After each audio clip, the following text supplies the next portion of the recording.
Thanks, Allison. It's very impressive that everyone's here at 9:30 in the morning on a Saturday. Well, I want to begin with I'm going to talk about budget cuts in the States and concentrate a lot on education specifically, but talk more generally about the education or the budget cuts. But before we talk about budget cuts in the States, I want to talk about another type of cuts that certain people in the country have suffered. And in many ways, these are more devastating than the budget cuts that we've all suffered in terms of social services and education and healthcare. So you take individuals, I'll just pick a name out of a hat, somebody like Bill Gates. And Bill Gates, in the economic crisis, his fortune fell by almost 40%, from $90 billion down to $60 billion in 2009. It was really in the doldrums last summer. It was horrifying. I'm not sure how Bill and his family got along. But the good news is that the temporary recovery in the stock market means that his fortune's back up to $65, $66 billion, and so he's getting by on that reduced resources. And so there are people in this country who are suffering that type of cut. And I raise that not just as a joke, but it's also to compare Bill Gates' fortune, even in his reduced state of well-being, is some $65 billion. The budget cuts that we have suffered in California in the last year amounted to about $25 billion. In the next year going forward, it'll be another $25 billion deficit. That means that Bill Gates could write a check to personally cover the budget deficit, the budget crisis in California, which means that, in fact, if you go through the budget crises that all the states are facing, there is no budget crises in the states. There is a crisis of the fact that the wealthy people in this country no longer pay taxes.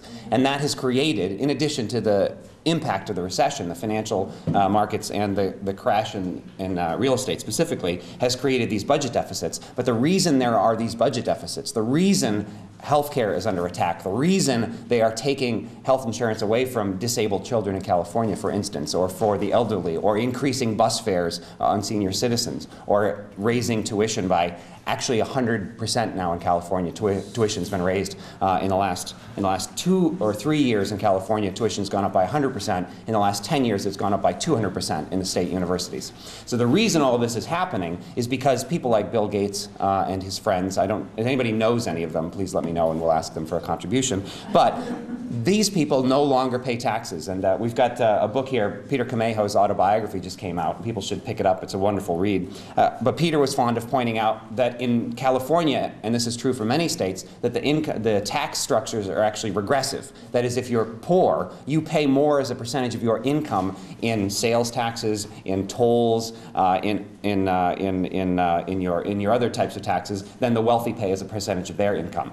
And that he was fond of pointing out that if you simply reversed the trend, if you made the wealthiest 5% in California pay what the bottom 20% pay as a percentage of their income in taxes, then we would not only solve the budget deficit in California, but we'd have a big surplus, and we could build schools and repair the roads and all sorts of things like that.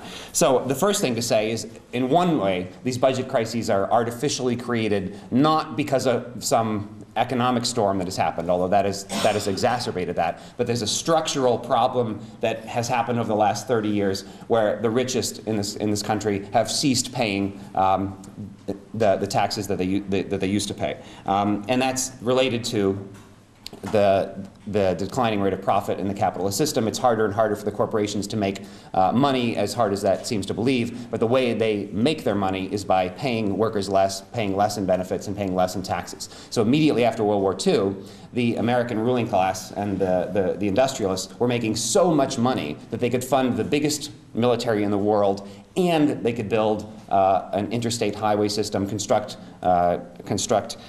schools and universities, etc., and make more money than God. In the 60s, they transferred that from we could both fight the war in Vietnam, but we had to begin, and we could run the Great Society program. By the 1970s, they had to make a choice, and the choice was, well, we'll either have a gigantic military and maintain our position in the world militarily, or we'll continue with a funded, or at least a semi-funded welfare system and public education, and everybody knows the choice they made. They said, let's keep the military and let's attack public education, social services, spending, et cetera, and we call that neoliberalism. So the budget crises that we're facing today are definitely an impact of the recent economic crisis that we've all been suffering through. and the crash in the real estate market, but more than that, they are this 35-year restructuring of how taxation is carried out in this country. So one of the things we need to raise is we need to tax the rich, and that's a slogan that has to be organized around. And these budget crises will not be solved unless taxes on the wealthy and the corporations are increased. So that's just by way of introduction. So how have these budget cuts impacted people across the country? I'm from California, so I'm mostly going to talk about California, and people in the discussion can please raise examples from their states, because my guess is that California is not alone in terms of the budget crises we're suffering through. So the main impact, or there are many impacts in terms of how the budget crises are being carried out in California. The main impact really has been, so far, at least the highest profile impact, has been in the public universities and in the K-12 education system. So as we speak, tens of thousands, literally tens of thousands, perhaps 50,000 students could not go to community college, could not go to the state and college and university system last year, and we expect tens of thousands more will be denied entrance again this year. So you're talking about really as everybody's supposed to do in a recession, you're supposed to go back to school, but they're not letting people into school.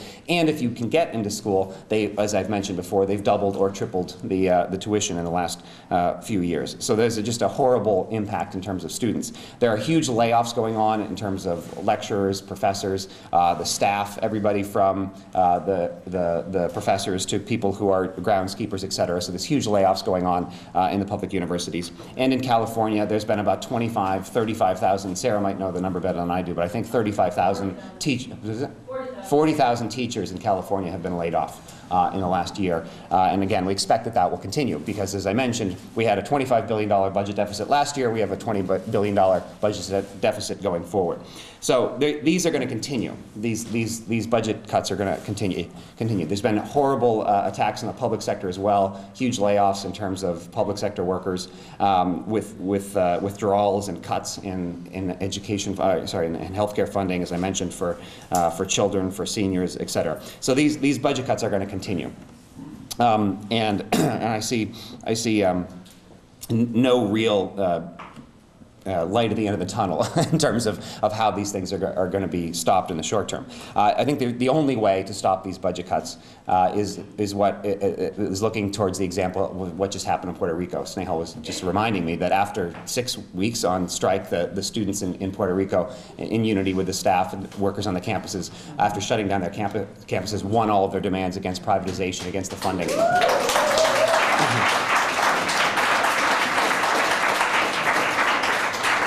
And of course, I'm sure everybody read about that on the front page of the New York Times.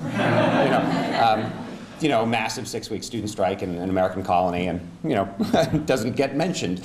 So anyway, that's really the only way that these budget cuts are going to be stopped and turned around. The level of pressure that will need to be applied on the bipartisan, whatever you have. Who runs Illinois? Is it Democrats? Or yeah, Democrats, right here. Okay, right. Yes. So the level of pressure that will need to be applied on the state legislatures and the governors to change any sort of state-level taxation is enormous. And I think there's some sort of naive thinking that if we only have a couple protests that this stuff will turn around. This is going to be a long-term fight because these people do not want to give up any of their money. They've spent 30 years restructuring the tax system, and to restructure back towards our direction is going to take a tremendous level of struggle. And there's one more issue I wanted to raise about the budget cuts, because in terms of education, which are enormous chunks of the state budgets, there is this weird thing we have in the United States, which is that K-12 education is funded not generally by the federal government, nor even really by the state government so much, but by local property taxes. So there's about $750 billion per year, which is spent on public schools, K-12. The federal education budget is $65–70 billion, so something less than 10% of funding for K-12 education comes from the federal government. Probably 20% of it comes from state sources, like local state sources, so California, Illinois also funds the public schools, but most of it comes from local property taxes, which is, of course, if you wanted to find a way to reinforce segregation, that would be the best way to reinforce segregation and inequality in terms of funding for schools. And then, of course, we've just gone through a massive real estate crash. So what is happening to the schools is that the schools are their main source of funding, especially in the poorest neighborhoods, but even in middle-class neighborhoods, are severely under attack.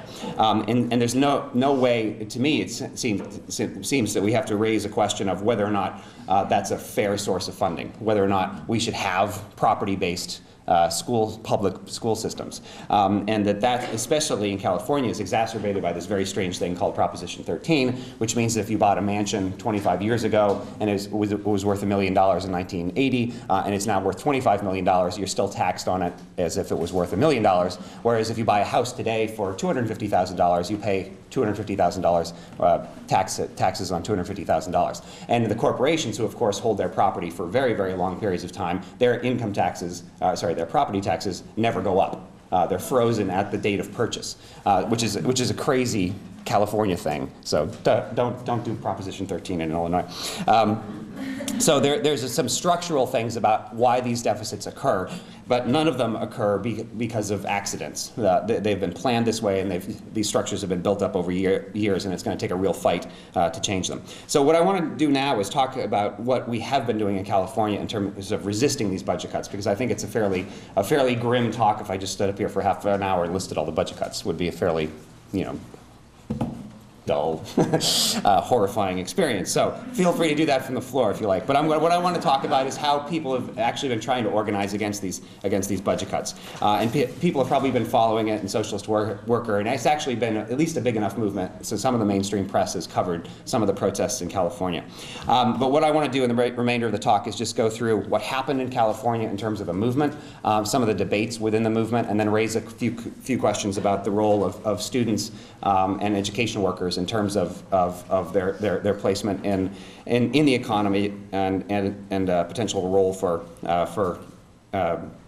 fighting back against these budget cuts. So to begin with, what happened in California? It was very, very strange. I remember last summer, seems like it was a long time ago, but just last summer, we were in the ISO scratching our heads and saying, well, what are we going to do this fall? And we all, of course, said, well, just absolutely devastating budget cuts, so we should have a budget cuts coalition. But nothing was happening, absolutely nothing. The only thing that had happened, and the budget cuts didn't start last year, they started 2 or 3 years ago. And in fact, there's been a permanent budget cut exists in California, but leave that aside. Last May, the unions got together on a statewide level, and they put forward 3 ballot measures, propositions in California, attempting to get some funding for the schools and for public sector, but they were all regressive taxes. It was an absolutely ludicrous proposal that the unions were asking the working class to tax itself to bail out the banks in the midst of the economic crisis. So of course they spent $10 million on these ballot initiatives, and all of them failed terribly. And that was the sum total of anything that had been done about the budget crisis up until that point.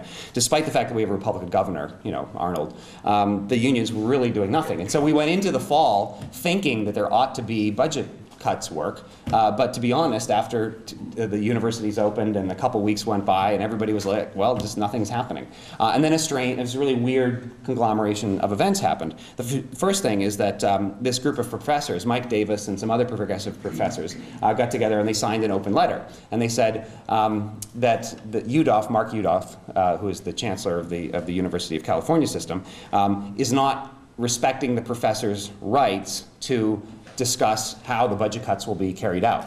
So the letter was very good, and it opposed the budget cuts, but many of the professors signed on to this open letter protesting the budget cuts and calling for a day of action on September 24th, not so much because they thought they could overcome the budget cuts, or even they were theoretically opposed to budget cuts because a lot of them accepted that there was a crisis and there had to be cuts, but because the chancellor didn't consult with the faculty, the tenured faculty, on how to implement the furloughs, that is the enforced days off, that is their salary cuts. And so it pissed off the professors, many of them from the point of view of we're not being respected as professionals. So they put out this letter, and Mike Davis obviously, and many of the other people, Judith Butler and others, had a more radical position than that. But the professorate came forward and basically was opposed to the budget cuts, plus it being disrespected by the university administration. So they put out a letter for September 24th for a day of action. And then the Union of Professional and Technical Employees, a small union on the campuses, put out, they were having budget negotiations, and so they decided to do a one-day strike on September 24th, and these things coincided. And then the third force was sort of radical student organizations that have been trying to get something going. And all these forces came together on September 24th, and we had the first big protest of about 5,000 people at UC Berkeley. And it was a wonderful protest. It was very, very good. But to be honest, it wasn't the biggest protest that's ever happened at Berkeley. You know, I mean, Snehal will remember a protest at least of that size, if not bigger. But it was a very, very good protest, and it was the first thing that happened in the state in terms of the budget cuts. And because of UPTE's, the professional technical employees strike, which was on all the campuses, or on many of the campuses, it spread the protest a little bit. But to be honest, the second biggest protest outside of Berkeley, I think, was at Santa Cruz, and it was some 400 or 500 people. And there was virtually nothing in Southern California. So September 24th was really the opening shot, but it was a real question about where things would go from there. Was this just going to be a one day of blowing off steam, and then we'd go back to wondering where the budget cuts movement was, or was it going to develop from there? Thankfully, Mark Yudof, the chancellor of the University of California system, helped out. He really did a wonderful job after the protest. He intervened in a very decisive and important way in terms of ideologically cohering the movement and really giving everyone a focus. And this is a man who makes $580,000 a year. And on September 27th, three days after the big protest at Berkeley, he gave an interview to the New York Times. And people will you should go and look this interview up. It's priceless, because the reporter asks him, he says, you know, some people are angry that in these budget crises times you're making so much money, and it's been reported that you make $800,000 a year. And Yudof says, oh, that's ridiculous. I make $600,000 a year. You know. And then the reporter says, and it's been reported that your house is worth $8 million. And Yudof says, oh, that's insane. It's not worth $8 million. It's a lovely, beautiful mansion, but it's not worth anything like $8 million. And he doesn't say how much it's worth, of course. But then the real thing that really pissed people off is Yudof says, he says, being the chancellor of the University of California system is like being the manager of a cemetery. There's lots of people under you, and no one wants to listen to you. And so of course the next day, you know, the art department, like the theater department at Berkeley, put all these tombstones all over the campus, and you know, it was very, very funny. And that quote, that arrogance of power in the University of California system, combined with the economic crises, really, I think, touched off the movement and helped to spread it and really cohere it. So on October 24th, literally that night on September 24th, there was a call for a big organizing conference. And on October 24th, 800 people from all over the state came to Berkeley. I don't know, 75 campuses or something like that, got together. Long day of debate and wrangling, but what came out was the call for the March 4th protest, the statewide day of action, which partially became a national day of action, but was really based in California. And that really sort of set the stage of this kind of dynamic of protest, organizing, conference, deciding next steps, next protest, et cetera. And then that also laid the basis for a series of protests on November 17th. And this was important in terms of really bumping up the level of occupations and direct actions that were taking place. The biggest one happened at Berkeley, where some 50 people, actually it wasn't a very big occupation, 50 people took over Wheeler Hall, but some 2,000 people came and surrounded Wheeler Hall and defended the occupiers from the police. And the police, of course, thankfully, freaked out. You know, it was 2,000 students surrounding a classroom building which is empty. You know, and it's like 3 days before Thanksgiving. I mean, it's just, you know, an irrelevant. I mean, it wasn't irrelevant. It was a symbolic action. But in terms of needing to deploy massive police force, it was just absolutely ridiculous. So the police came in, they smashed, you know, they put up those metal barricades, and so people would be standing next to the barricades, just peacefully chanting or something, but they would have their hands on the barricades like that. And the cops came and smashed their hands, broke people's fingers, dragged people off, just absolutely ridiculous, you know. And this is all on camera, and that really angered people, obviously, and really, on that day, on November 17th, there were actually bigger actions in UCLA when the regents were down there. Some couple thousand people blockaded. I don't know if anybody, well, Sarah's here from LA. Attempted to blockade the trustees of the University of California as they were leaving their statewide meeting. And so the actions spread a little bit more across the state, and they also crucially spread from the UC system into the state colleges, into the community colleges, and really got a little bit of an increase in terms of the K through 12 education as well. The key decision that came out of October 24th was not only that March 4th would be a day of action, but it would be a day of action in all of public education, not just the University of California system, which is sort of the top tier, quote unquote, of public education in California. There's also California state universities and community colleges, so there's sort of 3 tiers of California education, plus the K through 12. And on October 24th, everyone decided that it would be a, we called it pre-K through 12 plus adult education, CC to the UC, a very unseemly slogan or something like that. But the idea was that we couldn't let the administration and the state officials divide the higher levels of education from the lower levels of education, quote unquote. Because after what they did on September 24th is basically the UC officials came out and said, oh, we're with the students. We agree, besides the fact that we're beating you, we agree that the University of California as the gem, as the crown jewel of the California education system must be defended. And if we have to sacrifice our brothers and sisters in the community college system, so be it.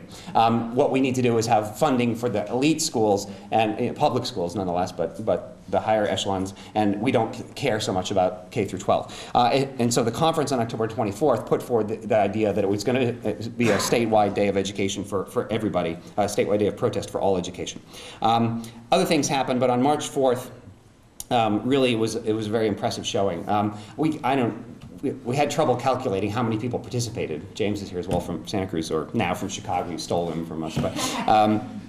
But it was something, at least hundreds of thousands of people participated on March 4th. Not all in the same way. So I'll describe some of the ways that people participated. But really, a couple 100,000 people took part in this day of protest on March 4th. And I'll describe a couple of the ways that they did so. One way was the California Teachers Association, besides the fact that they didn't really want to do much at first and really drag their heels, at the end of the day, finally did call for a statewide day of action.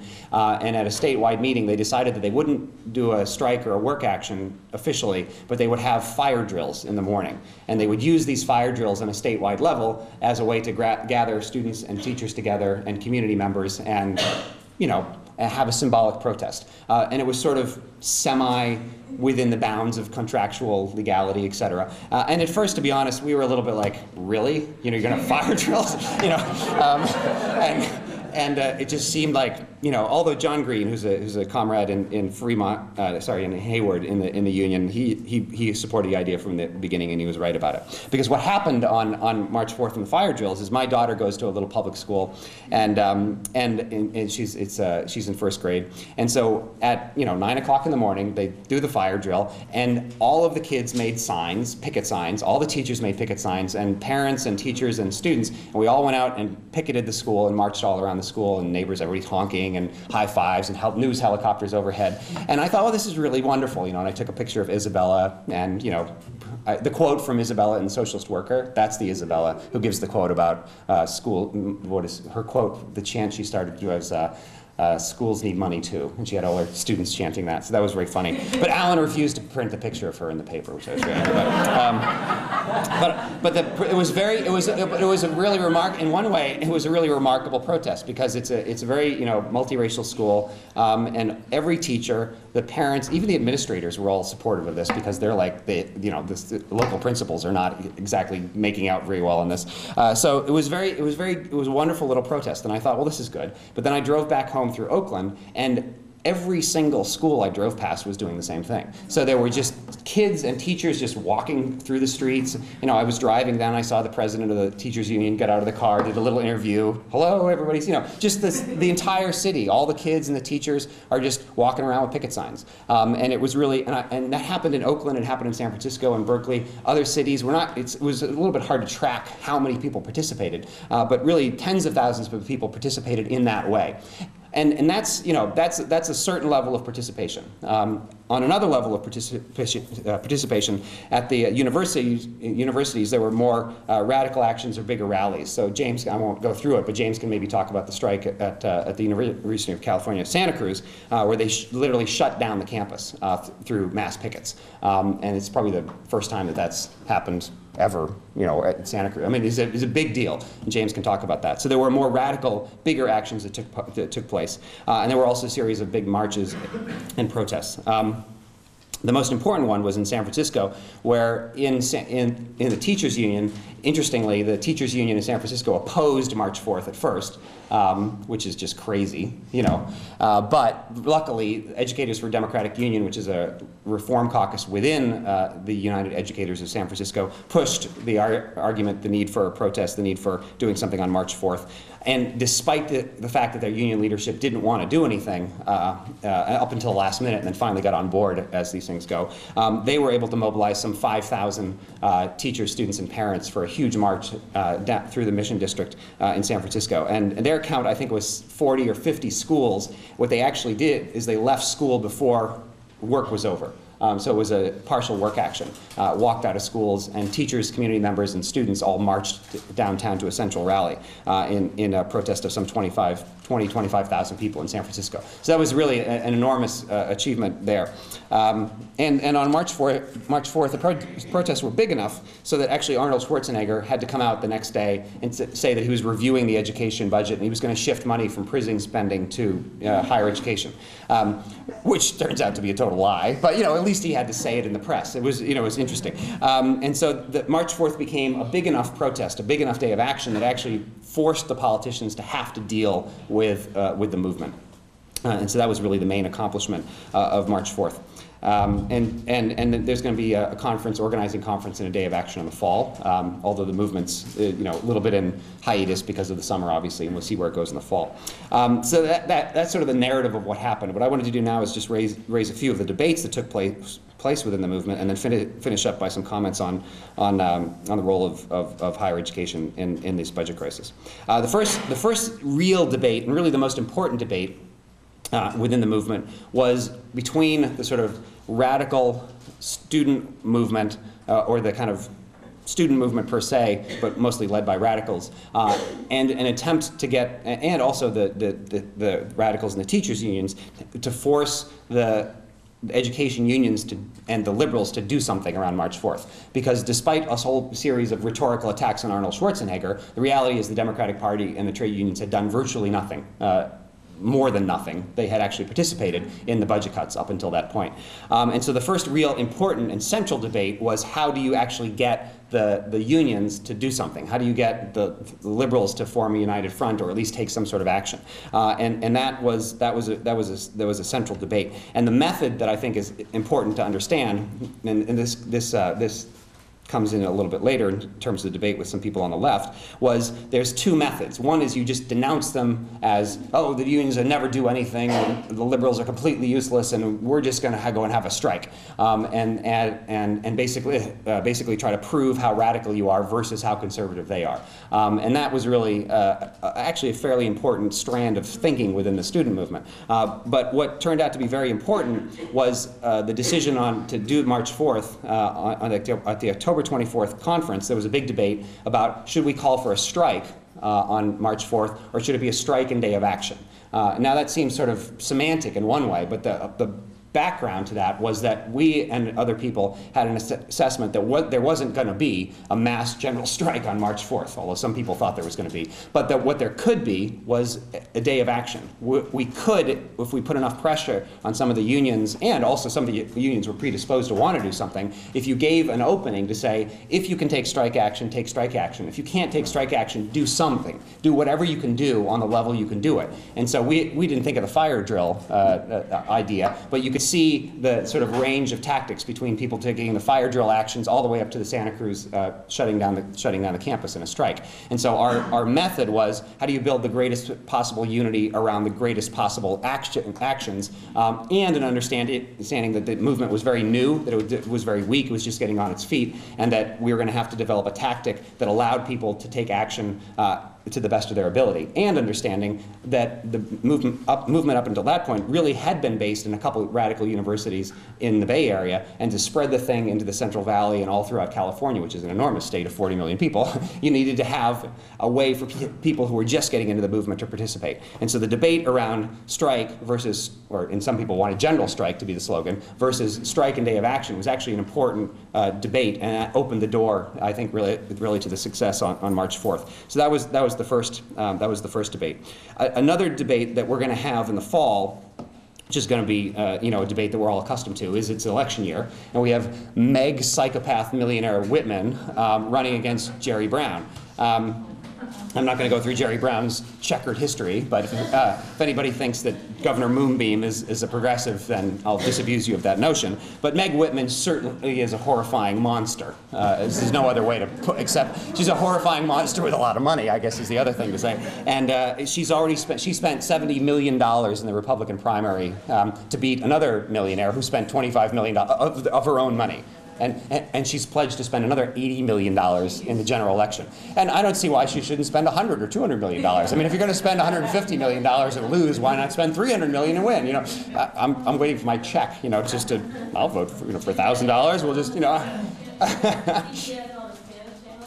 It's just all Meg Whitman all the time on every single, anyway. So, but that's going to impact the movement, because her main attack is, I hate immigrants and I hate public education. That's essentially her campaign. And I'm Meg Whitman. That's her slogan. I'm Meg Whitman. So there's going to be tremendous pressure on the unions, on liberal forces, to basically get behind Jerry Brown, to damp down on protests and really focus on the election. So that's going to be a debate we're going to have in the fall. One way or the other, though, it'll be over November 4th or 5th, whenever the election is this year.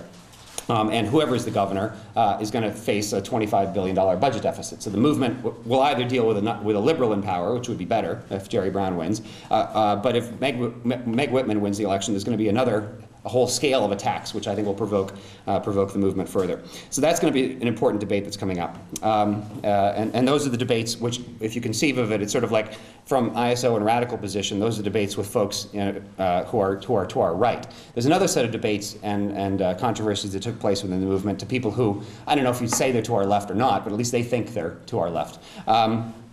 And these came around three things, which I'll just touch on briefly.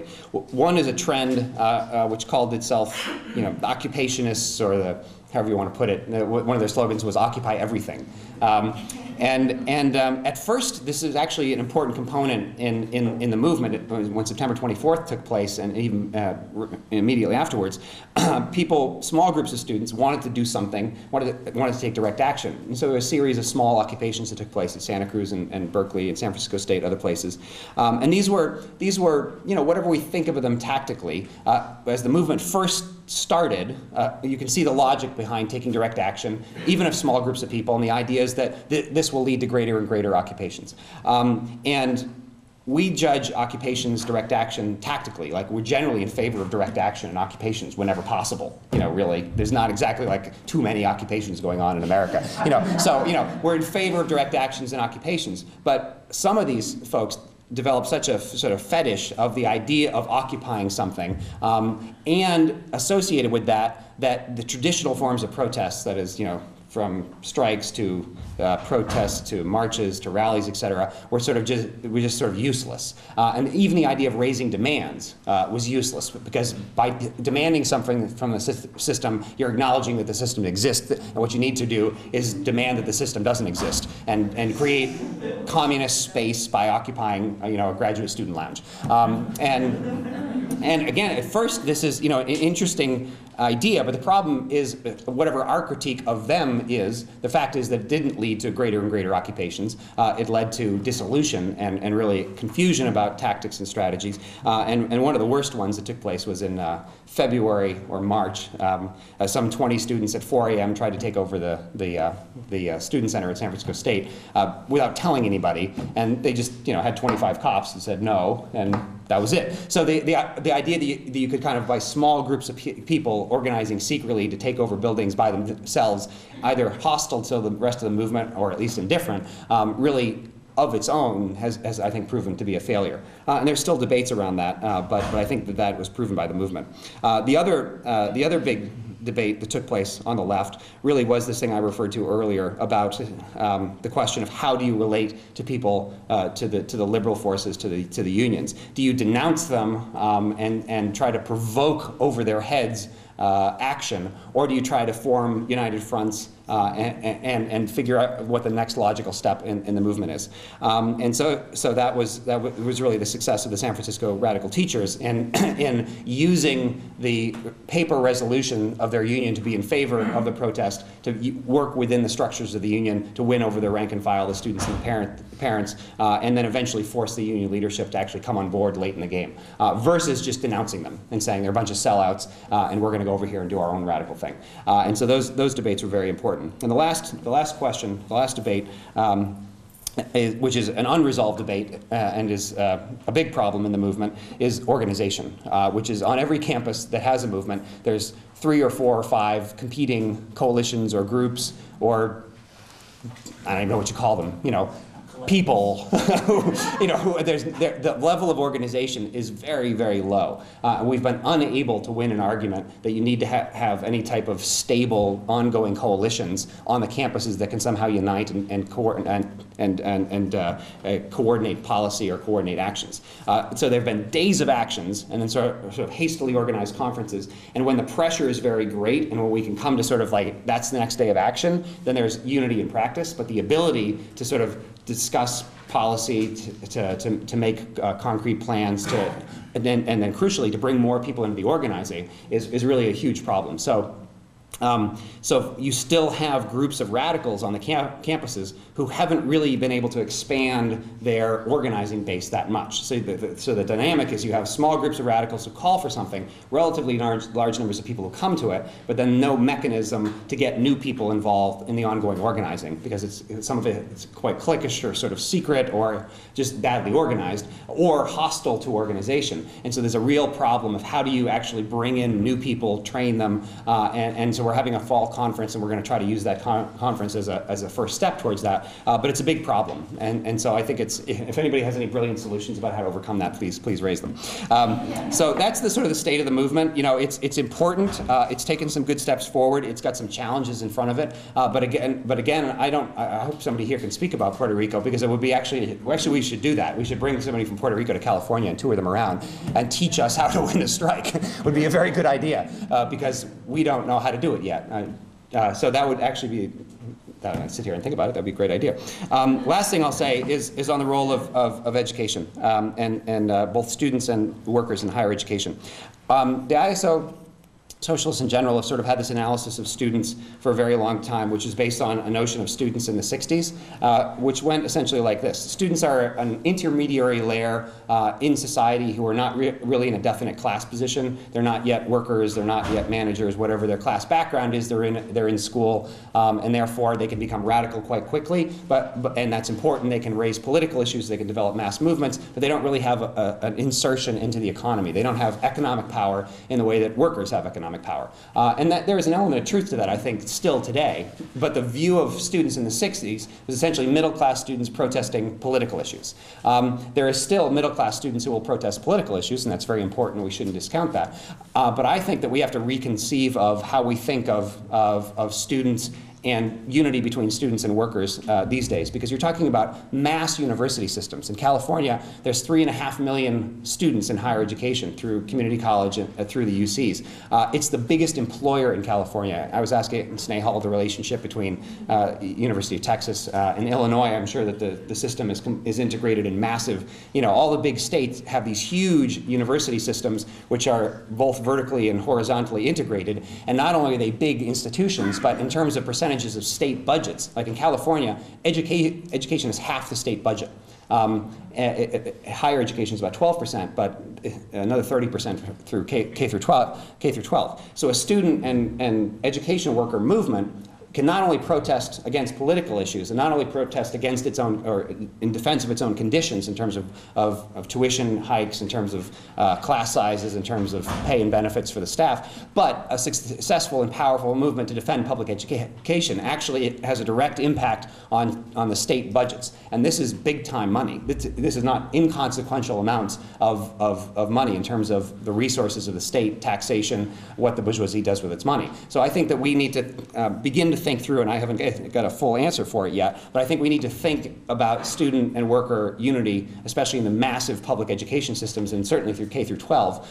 And Sarah might want to raise some of the stuff as well about parents, community, et cetera, that the schools are really a nexus of where all of these issues come together. And they're not only a place where they come together socially and politically, but because of the massive investment in education, despite the budget cuts, they remain huge economic entities. That there is a way in which economic power can be also exerted through a mass student and worker movement that I think was maybe not true in the past, or maybe the way we thought about the 1960s. So I'll just raise that and end there and open up for questions.